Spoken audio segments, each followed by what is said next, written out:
દાદા, નોટબંધી બાબતે તમે શું કહેવા માંગો છો? કહેવા તો માગે ને દવાથી હેરાન થાય, ખાતા પીતા લાઈનમાં ઉભા રહે હળે શોખમાં કરગડા રમે એને ગામ દે, અમને ગામે નથી દેતું. કરગડા રમવા આવે ને તેથી એને ગામ દે. આ કેટલા દિવસ ત્યાં તમને પૈસા નથી મળ્યા? પૈસા નહીં મળ્યા, અમને 10 દિવસ થયા. બરોબર. અને આપે છે તો અત્યારે કેટલા આપે? 2000 રૂપિયા 2000 માં નથી જોતા. બરોબર. કેટલા વાગે સવારે તમે લાઈનમાં આવીને સવારના 7 વાગ્યાના લાઈનમાં છે. અત્યારે તમારા હાથમાં પૈસા આવ્યા કે કઈ આવ્યું જ ના? એવું જ હાથમાં પોર્ટફોલિયો લઈને લઉં છું.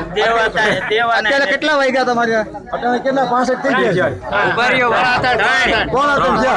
બરોબર. સવારથી અત્યારે 2:45 સુધીમાં તમારી પાસે 1 રૂપિયો હાથમાં આવ્યો નથી, લાઈનમાં ઉભા રહેવા છતાં?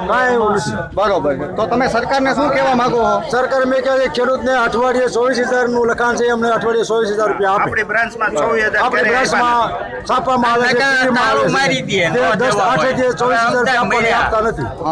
તો હવે તમે શું કરવા માંગો? બેંક બંધ કરી દેવા માંગો છો કે બંધ થઈ જાય? સારું, એટલે અમે ઘીરે તો રહી. ઓકે, હાલો. ખોટું